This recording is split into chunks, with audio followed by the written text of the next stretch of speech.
Você já parou para pensar que a pandemia expôs, de forma brutal, a impotência de um Deus que dizem estar no controle de tudo? Essa é a provocação dura, direta e necessária feita por Dan Barker com a frase: a pandemia do Covid-19 expõe a futilidade da crença em um ser benevolente que intervém no mundo. Essa frase não é um desabafo nihilista.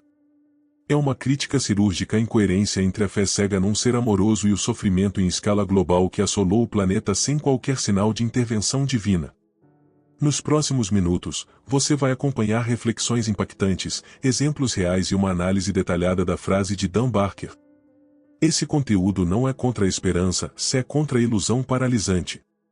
É um convite à lucidez diante da dor. Contextualização da vida de Dan Barker.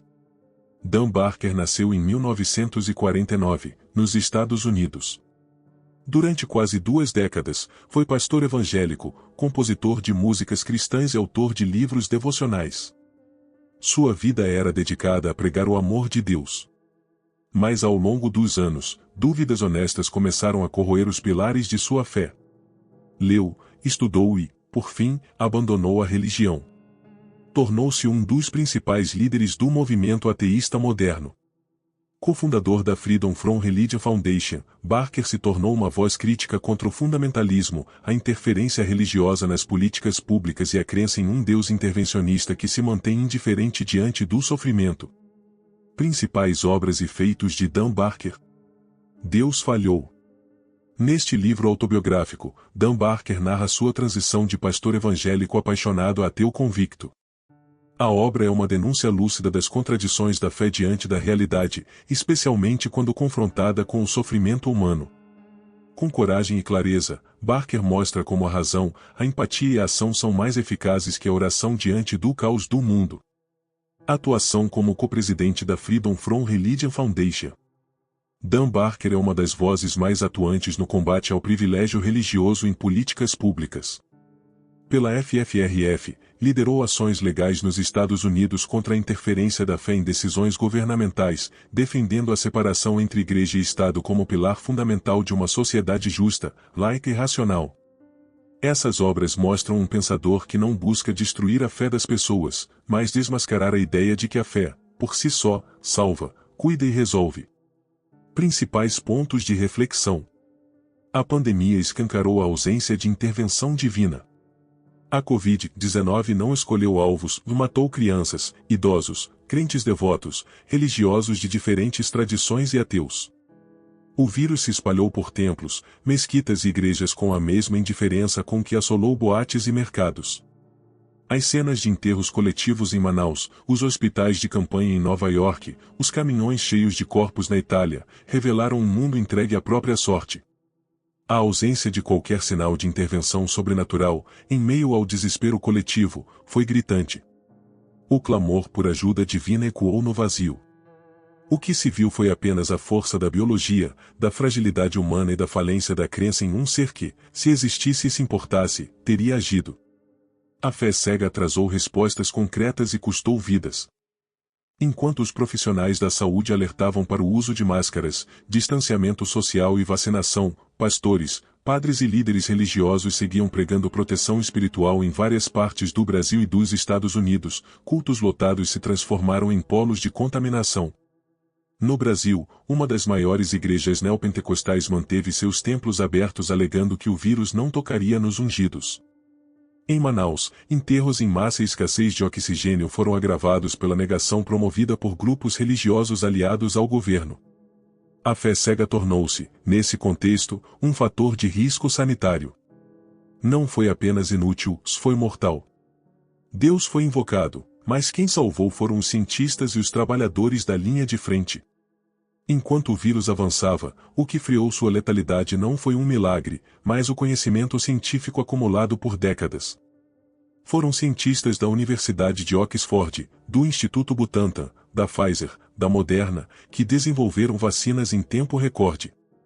Foram enfermeiros, médicos, motoristas de ambulância e agentes de limpeza que enfrentaram turnos exaustivos, muitas vezes sem equipamento adequado. Foram doações de alimentos, campanhas de arrecadação e iniciativas de organizações seculares que garantiram dignidade a milhares de famílias. A mão que acolheu, a mente que solucionou e o corpo que serviu não foram guiados por anjos, mas por consciência e empatia humana. A pandemia revelou o uso político da fé como mecanismo de manipulação de massas. No Brasil, pastores evangélicos ligados a figuras do poder sustentaram discursos anticientíficos, negaram a gravidade da pandemia e desincentivaram a vacinação. O presidente da República, respaldado por setores religiosos, ridicularizou o uso de máscaras e questionou a eficácia das vacinas, promovendo um verdadeiro genocídio simbólico. Nos Estados Unidos, líderes religiosos conservadores impulsionaram a desinformação sobre o vírus, alimentando teorias da conspiração que diziam que a pandemia era um castigo divino. A fé foi instrumentalizada como escudo ideológico para encobrir erros de gestão e desviar o foco da responsabilidade civil. Não houve espiritualidade, só houve oportunismo. A crença em um Deus intervencionista se tornou insustentável diante dos fatos. A pandemia não fez distinções teológicas. Morreu o Papa Emérito Bento XVI. Morreram líderes religiosos judeus, budistas, hindus. Morreram sacerdotes de aldeias indígenas, monges tibetanos, bispos católicos. A retórica da intervenção divina ruiu. O que sobrou foi o silêncio. Nenhuma epidemia anterior havia sido tão monitorada e documentada em tempo real, por isso, jamais foi tão evidente a completa ausência de qualquer sinal de providência divina. A ideia de um Deus que observa e age perdeu o último vestígio de plausibilidade. A teologia da esperança revelou-se cúmplice do sofrimento humano. Enquanto famílias enlutadas buscavam explicações, o discurso teológico tradicional ofereceu apenas resignação. Deus sabe o que faz, tudo acontece por um motivo, é a vontade divina. Essa teologia anestésica funcionou como veneno espiritual. Ao invés de consolar, abafou o clamor por justiça. Ao invés de promover solidariedade, reforçou a passividade. Milhares de pessoas, emocionalmente devastadas, foram empurradas para a culpa, a submissão e a aceitação da tragédia como desígnio superior. Essa forma de pensar não cura, se entorpece a indignação legítima diante da perda.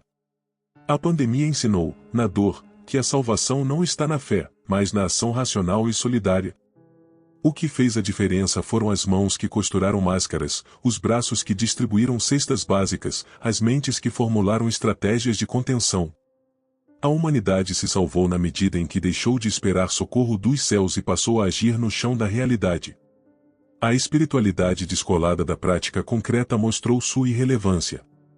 E a esperança verdadeira, aquela que move, organiza e protege, nasceu de atos humanos, não de promessas divinas.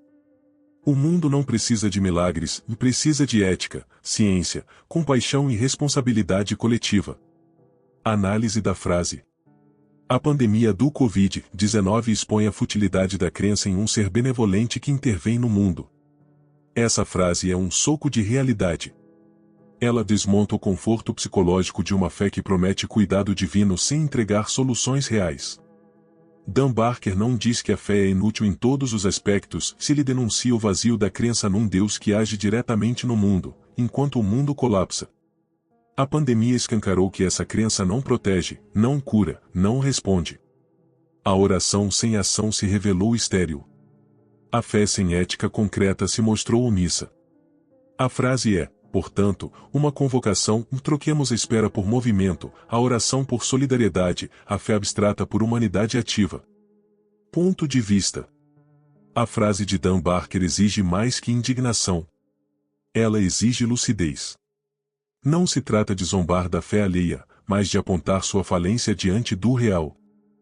A pandemia foi o maior teste espiritual do nosso tempo. Se expôs que, diante do caos, a crença num ser intervencionista não ofereceu resposta nem consolo duradouro. Barker não questiona a fé por desprezo, mas por coerência. Sua frase nos convida a abandonar a passividade e assumir, com coragem, a responsabilidade de cuidar uns dos outros. As perguntas que ela levanta são duras, mas indispensáveis. Se Deus intervém, por que tantos morreram sem socorro? Se a oração cura, por que só a ciência trouxe vacinas? Se a fé protege, por que tantas igrejas viraram focos de contaminação? Por que líderes religiosos pregaram a esperança enquanto lucravam com a desinformação? A crença num Deus que age não nos tornou mais vulneráveis ao esperar, em vez de agir? Essas perguntas não são blasfêmia. São resistência lúcida diante da ilusão. E talvez, o início de uma nova ética, e aquela que se baseia no humano, e não no invisível.